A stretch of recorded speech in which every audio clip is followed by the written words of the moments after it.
ओम नमो भगवते वासुदेवाय।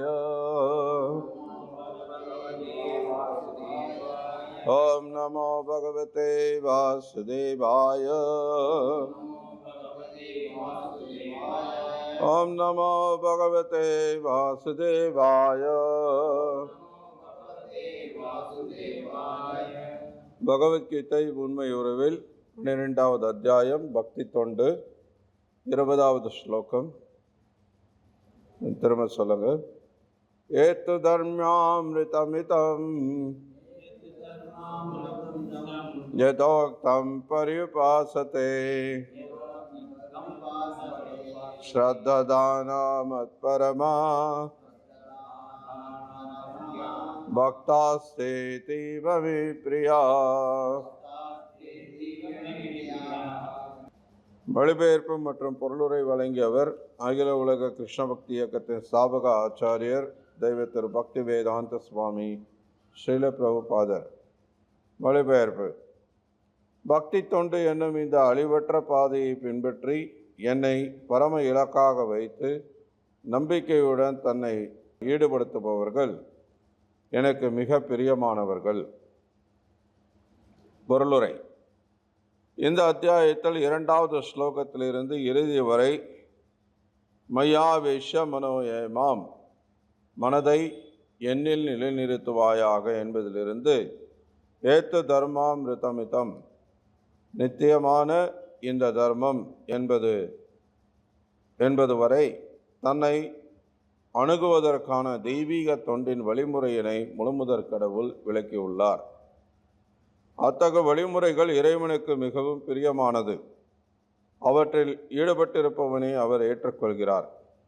அருவ பிரம்மனின் பாதையில் ஈடுபட்டிருப்பவன் சிறந்தவனா அல்லது பரமபுருஷ பகவானின் தனிப்பட்ட தொண்டில் ஈடுபட்டிருப்பவன் சிறந்தவனா என்று அர்ஜுனனால் எழுப்பப்பட்ட வினாவிற்கு பரமபுருஷ பகவானுக்கு பக்தி தொண்டாற்றுவதே ஆன்மீக தன்னுணர்வு பெறுவதற்கான எல்லா வழிமுறைகளிலும் மிகச்சிறந்தது என்பதில் எவ்வித சந்தேகமும் இல்லை என்று பகவான் தெள்ளத் தெளிவாக அவனிடம் பதிலளித்தார்.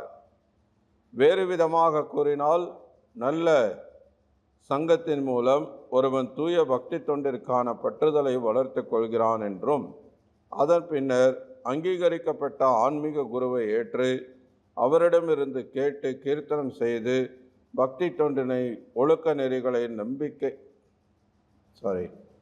ஆன்மீக குருவை ஏற்று அவரிடமிருந்து கேட்டு கீர்த்தனம் செய்து பக்தி தொண்டின் ஒழுக்க நெறிகளை நம்பிக்கை, பற்றுதல் மற்றும் பக்தியுடன் கடைபிடித்து பகவானின் திவ்யமான தொண்டில் அவன் ஈடுபடுபவன் ஆகின்றான் என்றும் இந்த அத்தியாயத்தில் முடிவு செய்யப்பட்டுள்ளது. பக்தி தொண்டின் பாதையே இந்த அத்தியாயத்திற்கு சிபாரிசு செய்யப்பட்டுள்ளது. எனவே பரமபுருஷ பகவானை அடைவதற்கு, தன்னுணர்வை பெறுவதற்கு பூரணமான ஒரே வழிமுறை பக்தி தொண்டே என்பதில் எவ்வித ஐயமும் இல்லை. இந்த அத்தியாயத்தில் விவரிக்கப்பட்டுள்ள பரம பூரண உண்மையை பற்றிய அருவ கருத்து தன்னுணர்வுக்காக ஒருவன் சரணாகதி அடையும் நிலை வரை மட்டுமே சிபாரிசு செய்யப்படுகின்றது. வேறு விதமாக கூறினால், தூய பக்தனுடன் சங்கம் கொள்வதற்கான வாய்ப்பினை ஒருவன் அடையாதவரை அருவ கருத்தை பலன் தரக்கூடியதாக அமையலாம். ஆனால் பூரண உண்மையை பற்றிய அருவ கருத்தில் ஒருவன் பலன்களை எதிர்பாராமல் செயலாற்றுகின்றான், தியானம் செய்கின்றான் மற்றும் ஜடத்தையும் ஆத்மாவையும் புரிந்து கொள்வதற்கான ஞானத்தை விருத்தி செய்கின்றான். தூய பக்தர்களின் சங்கம் கிடைக்காத வரையில் அந்த அருவ கருத்து அவசியமானதாகும். அதிர்ஷ்டவசமாக தூய பக்தி தொண்டில் ஒருவன் கிருஷ்ண உணர்வில் ஈடுபடும் ஆவலை ஒருவன் நேரடியாக விருத்தி செய்து கொண்டால் ஆன்மீக உணர்வின் முன்னேற்றத்திற்காக படிப்படியாக செல்ல வேண்டிய அவசியம் அவனுக்கு இல்லை. பகவத்கீதையின் நடுவிலுள்ள 6 அத்தியாயங்களில் விவரிக்கப்பட்டுள்ளபடி பக்தி தொண்டே மிகவும் உகந்ததாகும். உடலையும் ஆத்மாவையும் சேர்த்து வைக்கும் பொருட்களுக்காக ஒருவன் கவலைப்பட வேண்டிய அவசியம் இல்லை. ஏனெனில் இறைவனுடைய கருணையால் அனைத்தும் தானாகவே கிடைக்கும். ஸ்ரீமத் பகவத்கீதையின் பக்தி தொண்டு எனும் 12ஆம் அத்தியாயத்திற்கான பக்தி வேதாந்த பொருளுரைகள் இத்துடன் நிறைவடைகின்றன. நமோ விஷ்ணுபாதாய கிருஷ்ண பிரேஷ்டாய புத்ரே ஸ்ரீமதே பக்தி விகாஸ் சுவாமி சரணே. நமோ விஷ்ணுபாதாய கிருஷ்ண பிரேஷ்டாய புத்ரே ஸ்ரீமதே பக்தி வேதாந்த சுவாமி சரணே. நமஸ்தே சாரஸ்வத தேவி கௌரவாணி பிரச்சாரிணி निर्विशेष शून्यवादी पाश्चात्य देश तारिणी. जय श्री कृष्ण चैतन्य प्रभु नित्यानंद श्री अद्वैत गदाधर श्रीवासादि गौर भक्तवृंद. हरे कृष्णा कृष्ण कृष्ण हरे हरे, हरे राम राम राम हरे हरे. हरे कृष्णा. ஸோ பகவத்கீதையின் இந்த 12வது அத்தியாயம் பக்தி தொண்டு என்ற தலைப்பில் இறுதி ஸ்லோகம் இன்னைக்கு நம்ம கேட்டுட்ருக்கோம். பொருளுரையில் நம்ம கேட்டது போல இந்த அத்தியாயத்தில் பெரும்பாலும் 2வது ஸ்லோகத்திலிருந்து தொடங்கி ஏன் முதல் ஸ்லோகமே கூட சொல்லலாம். முதல் ஸ்லோகம் அர்ஜுனுடைய கேள்வியாக இருக்குது. ஸோ அதனால் 2வது ஸ்லோகம் தொடங்கி இந்த ஸ்லோகம் வரைக்கும் சில பிரபர் இங்கே சொல்கிறார். என்னது? தன்னை அணுகுவதற்கான தெய்வீக தொண்டின் வழிமுறையினை முழுமுதற் கடவுள் விளக்கியுள்ளார். ஸோ பகவானை எப்படி நம்ம அணுகணும், அதுக்கான இந்த பக்தி தொண்டு எப்படிப்பட்டது, இந்த பக்தி தொண்டில் ஈடுபடக்கூடியவர்களுடைய குணாதிசயங்கள் என்ன, இதை பற்றியெல்லாம் விளக்கியிருக்கிறார். ஸோ இன்னைக்கு ஸ்லோகம் கடைசி ஸ்லோகத்தில் பகவான் சொல்கிறார், பக்தி தொண்டுன்றது முதல்ல அழிவற்ற பாதை அப்படின்னு சொல்கிறார். ஏத்து தர்மாமிருதமிதம் எதோக்தம் பரிபாசத்தை ஸ்ரத்தான மத்பரமா பக்தாசே தீவமே பிரியா. இதில் தர்ம அமிர்தம் அப்படின்னா இது அழிவற்றதுன்னு அர்த்தம். அப்படின்னா நிரந்தரமானது. இந்த பக்தின்ற பாதை நிரந்தரமானதுன்றதை முதல்ல நிலைநாட்டுறார். அதுக்கப்புறம் என்னை பரம இலக்காக வைத்து சத்ததானா மத்பரமா பக்தாசே தீபமே பிரியாக. என்னை பரம இலக்காக வைத்து நம்பிக்கையோடு, ஸ்ரத்ததானா ஸ்ரத்தா அப்படின்னா நம்பிக்கை, நம்பிக்கையோடு என்னை பரம இலக்காக வைத்து தன்னை ஈடுபடுத்துபவர்கள், இந்த பக்தி தொண்டில் ஈடுபடுத்திக் கொள்பவர்கள் எனக்கு மிக பிரியமானவர்கள் அப்படிங்கிறார். ஸோ இப்போ இந்த பக்தி தொண்டு நித்தியமானதுன்றது ரொம்ப முக்கியமான ஒரு விஷயம். காரணம், ஜீவாத்மாக்கள் நாம் எல்லாரும் நித்தியமானவர்கள் அப்படின்றது கிருஷ்ணர் ஆரம்பத்திலே நமக்கு சொல்லிட்டார். மாற்றம் இந்த சரீரத்துக்கு மட்டும்தான், பௌத்திகமான விஷயங்களுக்கு மட்டும்தான் மாற்றம் உண்டாகுது. இந்த பௌத்திக உலகத்தில் எல்லாமே நம்ம பார்க்குறது எல்லாமே பௌத்திகமானதாக இருக்கிறதுனால இது எல்லாமே மாற்றத்துக்கு உட்பட்டது. ஆனால் நம்ம கண்களுக்கு புலப்படாத ஒரு விஷயம் இருக்குது, அது ஆத்மா. நிறைய விஷயங்கள் இருக்குது, அதில் ஒன்று ஆத்மா, ஆன்மீகமானது. இந்த ஆத்மா நித்தியமானது, நிரந்தரமானது, அழிவற்றது அப்படின்னு இந்த ஆத்மாவோட குணங்களை பற்றி கிருஷ்ணர் விவரிக்கும் போது நிறைய ஸ்லோகங்களில் 2வது அத்தியாயம் 11வது ஸ்லோகம் தொடங்கி 30வது ஸ்லோகம் வரைக்கும் இந்த ஆத்மாவோட குணாதிசயங்களை விவரித்தார். ஸோ இப்போது நித்தியமான ஆத்மாவான நாம்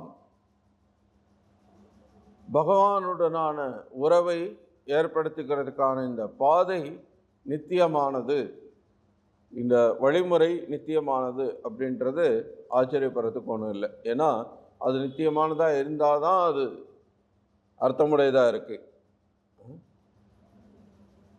காரணம், பகவானுடனான நம்முடைய உறவும் நிரந்தரமானது, நித்தியமானது. அப்போ இந்த உறவு நீட்டிக்கணும் அப்படின்னா இந்த வழிமுறை நிரந்தரமானதாக இருக்கும் பட்சத்தில் தான் அது சாத்தியமாகும். இப்போ ஏன் நம்ம பகவானுடனான உறவை நீட்டிக்கணும், இப்போ புதுப்பித்துக்கணும்? இப்போ என்ன ஆச்சு அப்படின்னா, இப்போ எல்லாம் நம்ம மறந்துட்டோம், கிருஷ்ணரை மறந்த நிலையில் இருக்கோம். இந்த உலகத்தில் இருக்கிற ஒரே ஒரு பற்றாக்குறை அப்படின்னா அது நம்முடைய ஆச்சாரியர்கள் சொல்லுவாங்க, இந்த கிருஷ்ண உணர்வு மட்டும்தான். கிருஷ்ண உணர்வுன்ற ஒரு விஷயம் இன்னைக்கு உலகத்தில் இருந்துருச்சு அப்படின்னா இந்த உலகத்தில் ஒரு பிரச்சனையுமே இருக்காது. இந்த உலகமே வைகுண்டமாக மாறிடுங்கிறாங்க. கொஞ்சம் யோசிச்சு பாருங்க, மக்கள் எந்த பாவ செயலும் செய்யாம உண்மையே பேசுறாங்க, ஒழுக்கமா இருக்காங்க, நேர்மையா இருக்காங்க, நல்ல அன்போடு இருக்காங்க, எல்லாரையும் நேசிக்கிறவங்களா இருக்காங்க, எல்லா உயிர்களுக்கும் மதிப்பு கொடுக்குறாங்க அப்படின்னா அந்த உலகம் அப்படிப்பட்ட ஒரு வாழ்க்கை எப்படி இருக்கும்? ரொம்ப நல்லா இருக்கும்ல. எல்லாரும் அது தானே விரும்புகிறோம். நம்ம சுற்றி இருக்கவங்களாம் திருடனாக இருக்கணும், கொள்ளைக்காரனாக இருக்கணும், கொலையாளியாக இருக்கணும், கற்பழிக்கிறவனாக இருக்கணும்னா விருப்பப்படுவாங்க? யாரும் அதை விரும்ப மாட்டாங்க இல்லை. ஆனால் இன்னைக்கு இந்த உலகம் எப்படி இருக்குது? அப்படி தானே இருக்குது. இன்னைக்கு நம்ம ஒரு பணத்தை அல்லது ஒரு நகையை, ஏதாவது மதிப்புள்ள ஒரு விஷயத்தை தொலைச்சிட்டு வந்துடுறோம். எப்படியோ தவறிடுது நம்மகிட்ட இருந்து. திரும்பி அது கிடைக்கிறதுக்கு எவ்வளோ சாத்தியம் இருக்குன்னு சொல்லுங்கள். எத்தனை பேர் இதை பார்த்து இப்போ வழியில் கிடைக்குது, எப்படியோ நம்ம பையில் இருந்து விழுந்துருச்சு, இதை பார்த்துட்டு அடடா இதை தொலைச்சவர் எவ்வளோ கஷ்டப்படுவாரோ தெரியலையே, எப்படியாவது அவரை தேடி நம்ம கொடுத்துடணும் அப்படின்னு எத்தனை பேர் கொடுக்கறதுக்கு தயாராக இருக்காங்க சொல்லுங்கள். எத்தனை பேர் அந்த மாதிரி பணத்தையோ அல்லது பொருளையோ தொலைச்சவங்க திருப்பி பெற்றிருக்காங்க சொல்லுங்கள். இருக்கலாம், இங்கே அங்கே ஒன்று ரெண்டு விதிவிலக்கா ஒருத்தருமே இல்லை அப்படின்னு நம்ம சொல்லிட முடியாது. ஏன்னா அப்பப்போ பார்க்குற சமூக வலைத்தளங்களில் இந்த ஆட்டோ ஓட்டுநர் ஒரு பையை மிஸ் பண்ணிட்டாங்க, அது திருப்பி கொண்டு போலீஸ் ஸ்டேஷனில் கொடுத்து போலீஸ் மூலமாக திருப்பி ஒப்படைக்கப்பட்டது அப்படின்னு சொல்லி வருது, நம்ம அங்கே இங்கே பார்க்குறோம். ஆனால் அது ஏன் இப்படி வருது? ஏன்னா அது அரிதானதாக இருக்குது. ஏன்னா இந்த உலகத்தில் இன்னைக்கு இப்படி கூட நடக்குமா அப்படின்னு ஆச்சரியப்படுற விதமாக இருக்குது. அது சாதாரணமாக இருக்க வேண்டிய ஒரு விஷயம் இல்லையா?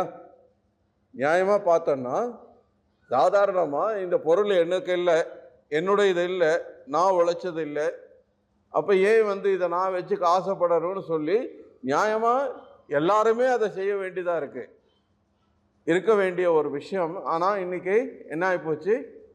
அது ரொம்ப ஆச்சரியமானதா அதிசயமானதா பார்க்கப்படுது.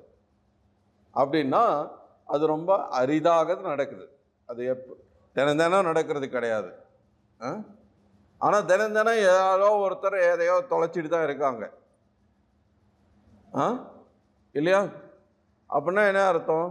அப்போ நம்ம சுற்றி இருக்கவங்க நல்லவங்களா இல்லை, ஒழுக்கமானவங்களா இல்லை, நேர்மையானவங்களா இல்லை.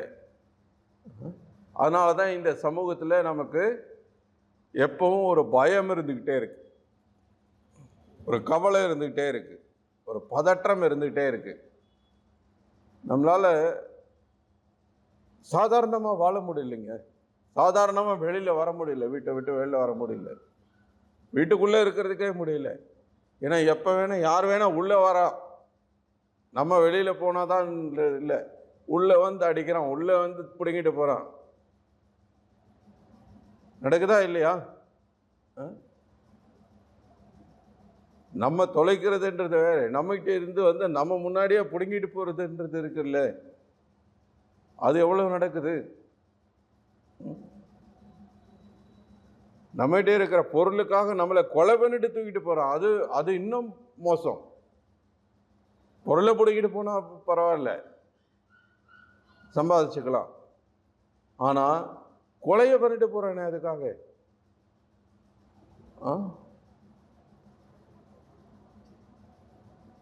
காம உணர்வோடு ஒரு பொண்ணை பார்க்குறான், அந்த பொண்ணை அனுபவிக்கணும்னு ஆசைப்படுறான், கூட்டு போகிறான், அனுபவிச்சுட்டு கொலையும் பண்ணிட்டு போகிறான். இன்னைக்கு வழக்கமான ஒரு விஷயமா ஆயிடுச்சு அது நிறைய இடங்கள்ல. ஏன்னா இன்னைக்கு இந்த பௌத்திக உலகத்தில் நம்ம கிருஷ்ணரை மறந்துட்டோம். கிருஷ்ணர் நம்ம எல்லாருக்கும் எஜமானர். நம்ம எல்லாரும் அவருக்கு கீழ்ப்படிந்து அவருடைய சேவகர்கள். அவருக்கு சேவை பண்ணினா மட்டும்தான் நமக்கு சந்தோஷம் கிடைக்கும். அதுதான் உண்மையான சந்தோஷம் அப்படின்றத நமக்கு தெரியாததுனால, அந்த அறியாமையில் நம்ம இருக்கிறதுனால சந்தோஷத்தை தேடி நம்ம எவ்வளோ எக்ஸ்ட்ரீமாக பாவ செயல்கள் செய்ய முடியுமோ அவ்வளோ செய்யறதுக்கும் துணிஞ்சிருக்கும். அதுதான் இன்னைக்கு நடந்துட்டுருக்கு. எப்படியாவது பணம் கை நிறைய சேர்த்தரணும். அது தர்மப்படியா அதர்மப்படியா, நல்ல முறையிலையா மோசமான முறையிலையா, அதை பற்றியெல்லாம் யாரும் கவலைப்படுறது கிடையாது. எப்படியாவது பணம் வந்துடணும், பணம் சேர்ந்துடணும். பணம் சேர்த்துட்டோம்னா நம்ம என்ன வேணால் பண்ணிக்கலாம். பணம் இருந்தால் தான் நம்மளை மதிக்கிறாங்க, சொல்கிறாங்களா இல்லையா மக்கள்? மனுஷனை மதிக்கிறதுக்கெல்லாம் இன்னைக்கு தயாராக இல்லை. ஆனால் பணம் இருந்ததுன்னா நீ எவ்வளவு மோசமானவனாயிரு, எவ்வளவு முடிச்ச வைக்காரு, மொல்ல மாதிரியாரு, என்ன மோசமான குணம் வேணால் அவங்ககிட்ட இருக்கட்டும். ஆனால் அப்போ பாருங்க, அவருக்கு இன்னுங்க பெரிய ஆளுங்க, அவங்க இருக்கிறவங்க என்ன வேணால் செய்வாங்க. பாருங்க இன்னைக்கு உலகம் எப்படி போயிட்டுருக்குன்னு. காரணம் என்ன? ஏன் இப்படி இதெல்லாம் நடக்குது? ஏன் இப்படி மக்கள் மாறிக்கிட்டு இருக்காங்க? மனிதனாக இருக்கவங்க மிருகமாக மாறினாங்க. இன்னைக்கு மிருகத்தை விட கீழான நிலைக்கு போயிட்டுருக்காங்க. மிருகம் கூட செய்யாத காரியங்களை பண்ணுறாங்க இன்னைக்கு, இல்லையா? ஒரு நாயோ ஒரு பன்றியோ குட்டி போடுதுன்னு வைங்க, 8 குட்டி 10 குட்டி கூட போடுது. எந்த பன்றியாவது எந்த நாயாவது குடும்ப கட்டுப்பாடுன்ற பேரில், கரு கலைப்புன்ற பேரில் தன்னுடைய குழந்தைகளை கொன்று பார்த்துருக்கீங்களா?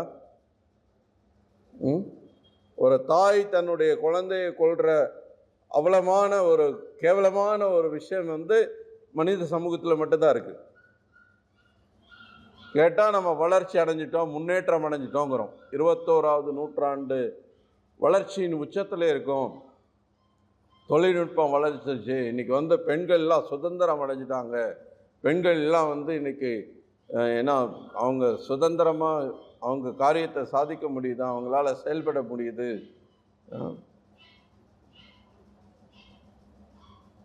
அப்படின்னு இன்றைக்கி இந்த சமூகத்தில் எவ்வளவோ வீரவாசனம் பேசுகிறவங்க செய்கிற காரியம் என்ன எப்படிப்பட்டதாக இருக்குது? அவ்வளவு கேவலமானதாக இருக்குது. சொல்கிறதுக்கே நமக்கெல்லாம் நாக்கு கூசுது.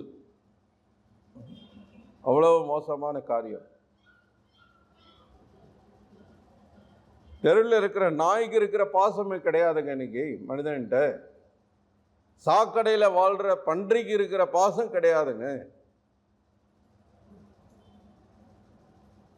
இன்னைக்கு நவீன இந்த பெண் சுதந்திரம்ன்ற பேச்சில் மயங்கி போய் எத்தனையோ இளம் பெண்கள் தன்னுடைய குழந்தைய வயிற்றில் இருக்கும்போதே கொண்டுடுறாங்க.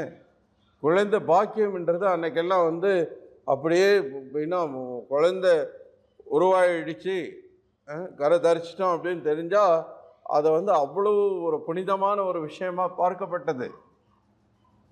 நம்முடைய சந்ததி வளரப்போகுது, நம்மளுடைய குழந்தை வளரப்போகிறா, நம்ம குடும்பத்தில் சந்தோஷம் வரப்போகிறது. நம்ம கணவன் மனைவிக்குள்ளே எத்தனை கருத்து வேறுபாடு இருந்தால் கூட அந்த குழந்தையால் எல்லாம் சரியாக போயிடும். இப்படி எவ்வளவோ கனவு கண்டுட்டு இருந்த அந்த குடும்ப வாழ்க்கைன்றது இன்னைக்கு சுத்தமாக சிதைஞ்சு போச்சு.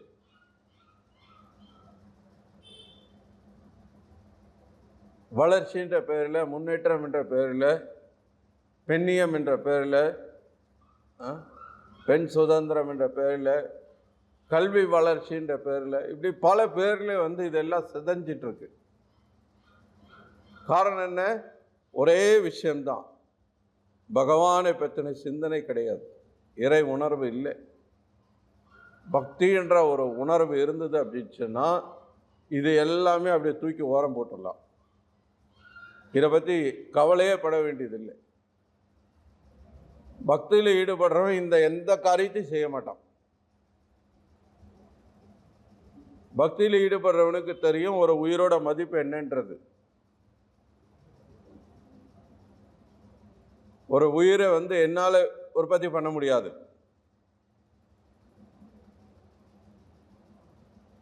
அப்போ அந்த உயிரை எடுக்கிறதுக்கு எனக்கு என்ன உரிமை இருக்கு? உருவாக்குறதுக்கு எனக்கு உரிமை இல்லை. அப்போ எடுக்கிறதுக்கு எப்படி எனக்கு உரிமை வரும்?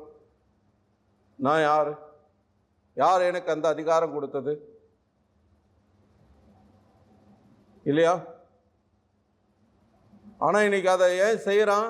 ஏன்னா இன்னைக்கு விஞ்ஞான கல்வின்ற பேரில் என்ன சொல்லி கொடுக்குறான் தெரியுமா? உயிர்ன்றது ரசாயனங்களோட கலவை.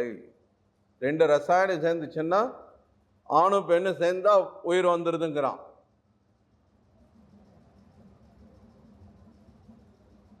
இது எவ்வளவு பெரிய முட்டாள்தனம், எவ்வளவு பெரிய ஏமாற்று வேலை இது. ஆனா மக்கள் அதை நம்புறாங்க.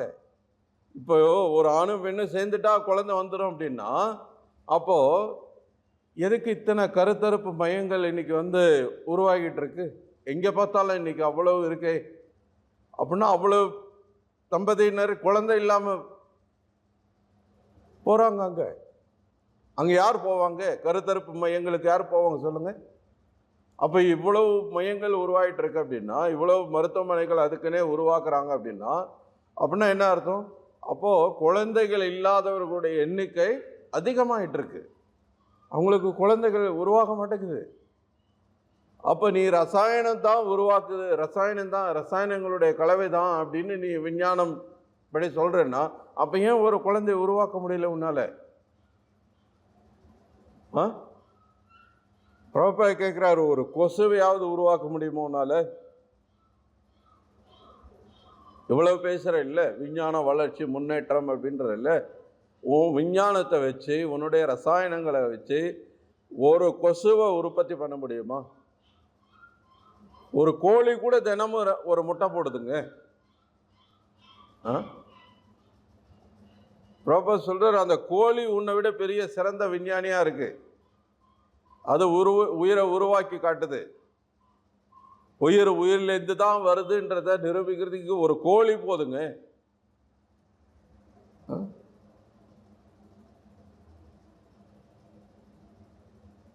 அப்போ உன்னுடைய விஞ்ஞானம், உன்னுடைய இந்த கல்வி, உன்னுடைய வளர்ச்சி, இது எல்லாமே என்ன பண்ணிட்டு இருக்கு? அறியாமை வளர்த்துட்டு இருக்கு. தன்னை பற்றின அறியாமை. நம்ம யாருன்றது சொல்லிக் கொடுக்கறது இல்லை. ஆத்ம ஞானம் சொல்லிக் கொடுக்கப்படுறது இல்லை. கடவுள் யாருன்னு சொல்லிக் கொடுக்கப்படுறது இல்லை. கடவுளுக்கு நமக்கு உள்ள சம்பந்தம் என்னன்றது சொல்லிக் கொடுக்கப்படுறது இல்லை. இந்த உலகம்னா என்ன? ஏன் இந்த உலகத்தில் இவ்வளவு துன்பங்கள் இருக்குது? இந்த துன்பத்துக்கெல்லாம் என்ன காரணம்? எப்படி இந்த துன்பத்தில் இருந்து விடுபடுறது?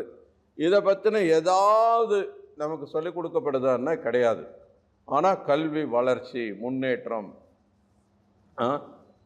வருஷா வருஷம் பட்டம் கொடுத்துக்கிறோம், பதவி கொடுத்துக்கிறோம், பாராட்டு தெரிவிச்சுக்கிறோம். வெக்கமே இல்லாமல் பத்திரிகையில், தொலைக்காட்சியில், எல்லா மீடியாவிலையும் வந்து அதை ஃபோட்டோ எடுத்து அதை விளம்பரம் வேறப்படுத்துகிறோம். எல்லா பள்ளிக்கூடமும் பாருங்கள், வருஷம் எக்ஸாம் முடிஞ்சதுக்கப்புறம் எங்கள் பள்ளி 100% தேர்ச்சி பெருமையோடு சொல்லிக்கிறாங்க.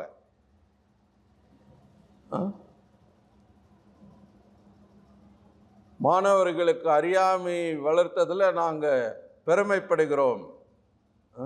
அதுதான் அப்படி தான் சொல்லிக்கணும் அந்த பேனரில்.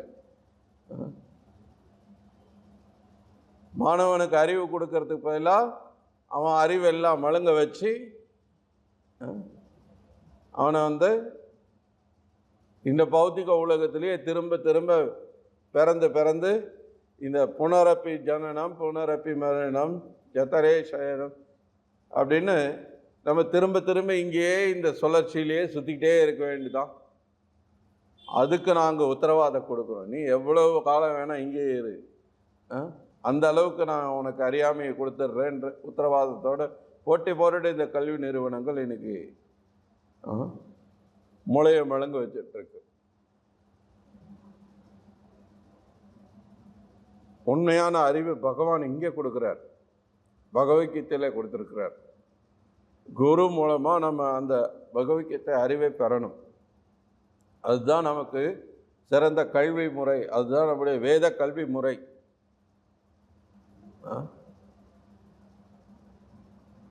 அடக்கத்தோடு பணிவோடு குருவை அணுகி சேவை செய்து அந்த அறிவை பெறப்பட்டது. ஆனால் இன்னைக்கு மாணவன் பள்ளியில் வந்து சேரும்போதே அவன் கோட்டு ஷூட்டை எல்லாம் போட்டுட்டு ஷூ எல்லாம் மாட்டிக்கிட்டு இப்படி நெஞ்ச நிமிர்ந்துட்டு தான் நிற்கிறான். 1ஆம் வகுப்பு மாணவனே அப்படி தான் வர்றான். அவன் படித்து பட்டம் வாங்கும்போது நான் பெருமைப்படுறது மட்டும் இல்லை, என்னுடைய பள்ளிக்கே நான் பெருமை சேர்த்துருக்கேன், என் ஊருக்கே என்னுடைய நாட்டுக்கே நான் பெருமை சேர்த்துருக்கேன்னு அவன் இன்னும் கர்வத்தை அதிகப்படுத்திக்கிட்டே போகிறான்.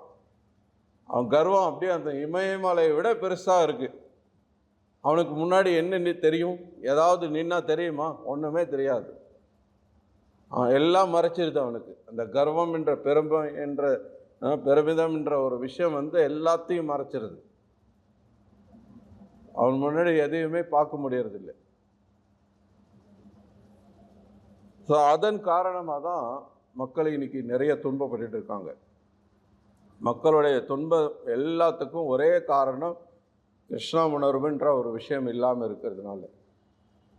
இறை உணர்வுன்னு ஒன்று வந்துருச்சு அப்படின்னா தானாகவே இந்த பாவ செயல்கள் எல்லாம் முதல்ல நிறுத்திடுவாங்க. நம்ம கிருஷ்ண பக்தி இயக்கத்துக்கு வரக்கூடிய மக்கள்கிட்ட நம்ம என்ன சொல்கிறோம்?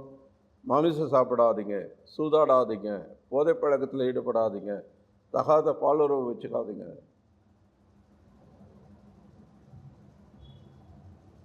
இந்த 4 செயல்களை நிறுத்தினாலே மொத்த பாவ செயலை நின்று போயிடுங்க. இந்த சமூகம் மொத்தமும் இன்னைக்கு அந்த பாவத்தை செஞ்சு தான் இன்னைக்கு வளர்ந்துட்டு இருக்குங்க. இதுதான் வளர்ச்சின்னு சொல்கிறாங்க. தமிழ்நாட்டை பாருங்க, எவ்வளவு டாஸ்மாக் கடைங்க இருக்கு.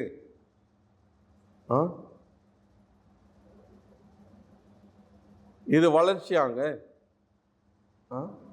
இதனால எத்தனை குடும்பங்கள் சீரழிஞ்சிட்டு இருக்கு. யாருக்கு தெரியாது சொல்லுங்க? இது தெரியாமல் நடந்துருச்சுன்னு சொல்றதுக்கு ஏதாவது வாய்ப்பு இருக்கா? யாருக்காவது தெரியாமல் இது நடக்குதா? காவல்துறைக்கு தெரியாதா? அரசாங்கத்துக்கு தெரியாதா? அரசியல்வாதிகளுக்கு தெரியாதா? அல்லது பொதுமக்களுக்கு தான் தெரியாதா? யாருக்கு தெரியாது இது? ஆனால் அதையும் மீறி தானே நடக்குது. ஆனால் மக்கள் சந்தோஷமாக இருக்கும்னு நினைக்கிறானே. எப்படி அது சாத்தியமாகும்? இவ்வளவு மதுபான கடைகளை வச்சுட்டு இவ்வளவு மதுபானங்களை குடிச்சுக்கிட்டு சந்தோஷமாக இருக்கணும்னா எப்படிங்க நடக்கும்? அது மட்டும் இல்லை, சூதாட்டம் இன்னைக்கு வந்து பெரிய பெரிய பிரபலங்கள்லாம் சினிமா நடிகர்கள்லாம் விளம்பரப்படுத்துகிறாங்க. நீ சூதாடுப்பா, உனக்கு பணம் வேணும்னா நீ சூதாடு, அது இந்த விளையாட்டு விளையாடு, இந்த ஆன்லைனில் கேம் பண்ண, நீ வந்து நீ சம்பாதிக்கலாம். எவ்வளோ கேவலமான ஒரு விஷயமாயிடுச்சு பாருங்க. முதல்ல எல்லாம் வந்து சூதாடுறவனை பார்த்தாலே வந்து அருவருப்பாக பார்ப்பாங்க. ஆனால் இன்னைக்கு பெரிய பிரபலங்கள் சூதாடுறதுக்கு அழைப்பு விடுக்கிறாங்க. ஆன்லைனில் அவங்களே விளம்பரப்படுத்துகிறாங்க.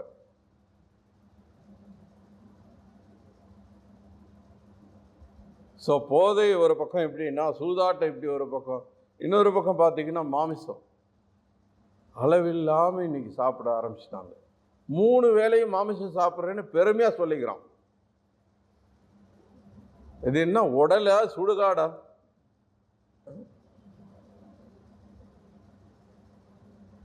நீ எல்லாம் ஆடு கோழி மாடு இப்படி பார்க்குறதெல்லாம் வெட்டி வெட்டி வெட்டி உள்ளே போட்டுகிட்டே இருந்தேன்னா சுடுகாட்டில் கூட அவ்வளோ போட்டு புதைக்க மாட்டாங்க. அது கூட ஒரு நியாயம் இருக்கு.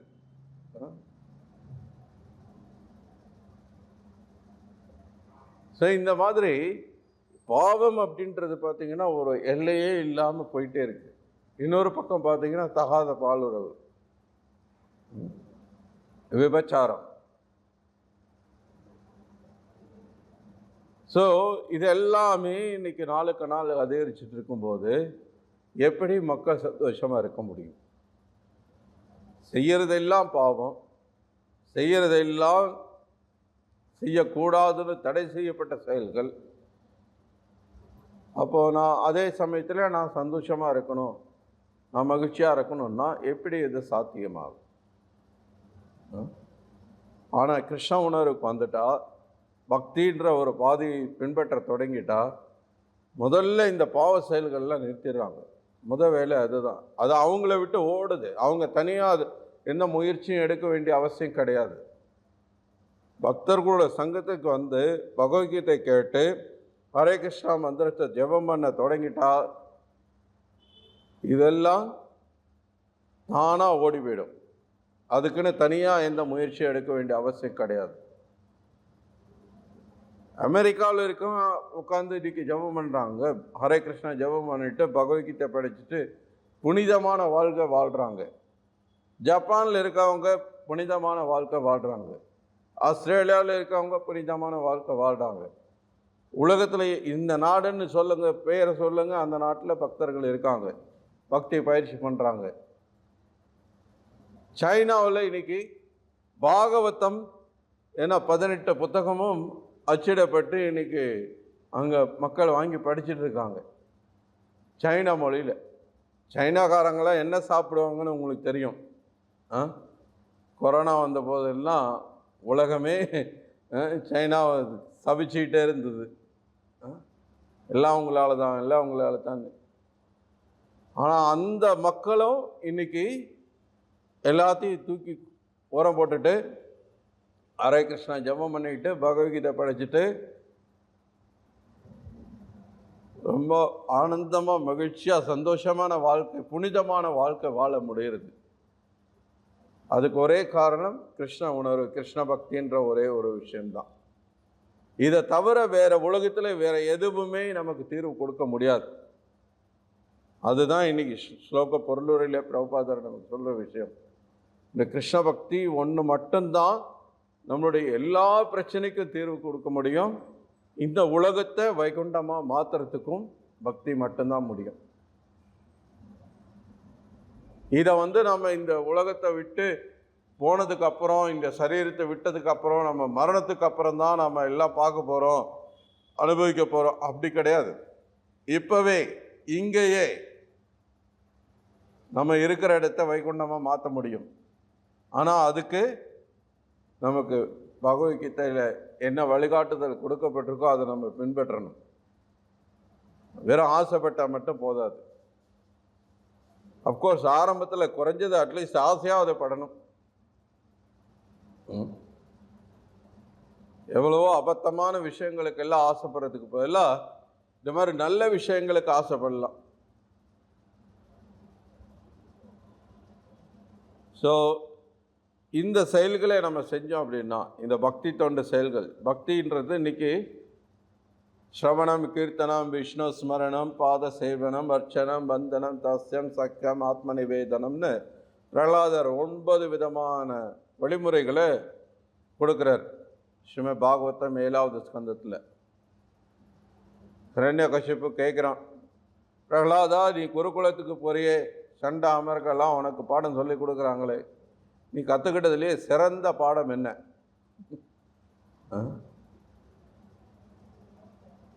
ஸோ ஹிரண்யகசிப்பை எதிர்பார்த்தான் எப்படி மக்களை ஏமாத்துறது, எப்படி பணம் பிடுங்கிறது, எப்படி அரசியல் பண்ணுறது, எப்படி தந்திரமாக செயல்படுறது, இதெல்லாம் கற்றுக்கிட்டேன் அப்படின்னு சொல்லுவான்னு எதிர்பார்த்தான் ஹிரண்யகசிப்பு. ஆனால் பிரகலாதர் என்ன சொல்கிறார்? ஸ்ரவணம் கீர்த்தனம் விஷ்ணு ஸ்மரணம். விஷ்ணுவை பற்றி ஸ்ரவணம் கீர்த்தனம் பண்ணுறது தான் மிக சிறந்த பாடம் அப்படிங்கிறார். தன்மன்யேதி தீத்த உத்தமம். இருக்கிறதுலே உத்தமமான ஒரு பாடம் அப்படின்னா இதுதான். பகவான் விஷ்ணுவை பற்றி கேட்குறதும் பாடுறதும் ஸ்மரணம் பண்ணுறதும் அவருக்கு பாத சேவனம் பண்ணுறதும் அவருக்கு நண்பனாக இருக்கிறதும் அவருக்கு சேவகனாக இருந்து சேவை பண்ணுறதும் இதெல்லாம் தான் உத்தமமான செயல். ஸோ இப்போ இந்த எல்லா செயல்களையும் நம்மளால் செய்ய முடியுது அப்படின்னா அதை விட சிறந்தது வேறு எதுவும் கிடையாது. அதே ஸ்ரீமத் பாகவதம் 9வது ஸ்கந்தத்தில் அம்பரீஷருடைய வரலாறு சொல்லப்பட்டிருக்கு. அம்பரீஷ மகாராஜா மிகப்பெரிய ராஜா, சிறந்த பக்தர், சிறந்த வைஷ்ணவர். ஆத்ம நிவேதனம் அப்படின்ற அந்த கடைசி ஒரு அங்கத்தை முழுவதுமாக எல்லாத்தையும் அர்ப்பணிச்சிட்டார். எப்படி பலி மகாராஜர் வாமன தேவர் முன்னாடி எல்லாத்தையும் கொடுத்து சரணடைஞ்சாரோ, முழு சரணாகதி அடைஞ்சாரோ, அது மாதிரி அம்பரீஷ மகாராஜரும் தன்னுடைய எல்லா புலன்களையும் எல்லாத்தையும் கிருஷ்ண சேவையில் ஈடுபடுத்தினார். எல்லா புலன்கள் மனது உட்பட எல்லாத்தையும். அவருடைய கண்கள் பகவானுடைய திருமேனியை பார்க்கறதுக்காக மட்டுமே பயன்படுத்தினார். இந்த உலகத்தின் அழகை ரசிக்கிறதுக்கோ, இந்த பௌதிக உலகத்தின் பெண்களின் அழகை ரசிக்கிறதுக்கோ பயன்படுத்தலை. கிருஷ்ணருடைய அழகை பார்த்தார். வேணும் கனந்தம் அரவிந்த தலாயதாட்சம் பர்ஹாவதம் சமசிதாம்புத சுந்தரங்கம் கந்தார்ப கோட்டி கமனீய விசேஷ சோபம் கோவிந்தமாதி புருஷம் தமகம் பஜாமின்னு பிரம்ம சம்ஹிதையில் சொல்கிறார். ரொம்ப அழகா அப்படியே பகவானுடைய அந்த திருமேனியினுடைய அழகை வர்ணிக்கிறார். அந்த வர்ணனை பார்த்து அந்த வர்ணனையினுடைய அழகை ரசிக்கிறார் அம்பரீஷ மகாராஜர். அவருடைய காதுகளால் அதே மாதிரி பகவானுடைய பெருமைகளை லீலைகளை கேட்குறார். பிருந்தாவனத்தில் கிருஷ்ணர் என்ன லீலைகள் பண்ணுறார், மதுராவில் என்ன லீலைகள் பண்ணுறார், துவாரகையில் என்ன லீலைகள் பண்ணுறார், கோபுரகு கூட எப்படி மாடுகள் மேய்ச்சார், எப்படி கன்றுகளோடு விளையாடினார், நந்தா மகாராஜர் யசோதாமா கூட என்ன மாதிரியான லீலைகள்லாம் புரிஞ்சார், எப்படி கோவர்தன மலையை தூக்குனார், எப்படி காளியானார்த்தனம் பண்ணார், எப்படி கேட்குறதுக்கு அவ்வளோ விஷயங்கள் இருக்குது. ஸோ அம்பரீஷ மகாராஜர் என்ன பண்ணார், எல்லாத்தையும் கேட்டார். காதுகளில் அரசியலையோ சினிமாவையோ அல்லது விளையாட்டு கிரிக்கெட்டை பற்றியோ இதெல்லாம் அவருக்கு நேரம் இல்லை. இதுக்கெல்லாம் அவருக்கு நேரம் இல்லை. நம்ம இதெல்லாத்தையும் செய்வோம். ஹரே கிருஷ்ணா சொல்லுங்கள், பகவத்கீதை கேளுங்கன்னா நேரம் இல்லைன்றோம். எவ்வளோ வித்தியாசம் பாருங்க. நாள் முழுக்க உட்காந்து ரீல்ஸ் பார்த்து நேரத்தை வீணடிப்போம், மண்டையை மழுங்கா வச்சிருவோம், சுத்தமாக சிந்தனையே இல்லாமல் பண்ணிடும். அதுக்கு தயாராக இருக்கும். ஆனால் இன்றைக்கி உலகம் முழுக்க பெரிய சவாலான ஒரு விஷயமா போயிடுச்சுங்க இன்றைக்கி இந்த பிரச்சனை. பள்ளிக்கூடமாக கல்லூரியாக போய் இந்த பகவத்கீதை புத்தகம் விநியோகம் பண்ணிகிட்ருக்கோம். இப்போது போகிற இடத்துல எல்லாம் இந்த இந்த இந்த ரீல்ஸ் பார்க்குறது, மொபைல் ஃபோன் அடிக்ஷன் அப்படின்னு சொன்னால் உடனே அந்த வாத்தியர்கள் அந்த கல்லூரி நிர்வாகம் பக்தர்கள்ட்ட தயவு செய்து சாமி ஏதாவது ஒரு வழி சொல்லுங்கள், ஏதாவது ஒரு தீர்வு சொல்லுங்கள், எங்களால் ஒன்றும் பண்ண முடியல, மாணவன் வகுப்பில் உட்கார்ந்துருக்கிறானே ஒளியா, ஆனால் மனசு 1% கூட இங்கே கிடையாது, அவனால் கவனமே செலுத்த முடியல, ஃபோனை பார்த்து அவன் மண்டையே மழுங்கி போச்சு, அவனுக்கு ஒன்றுமே என் மண்டையில் ஏற மாட்டேங்குது, புலம்புறாங்க.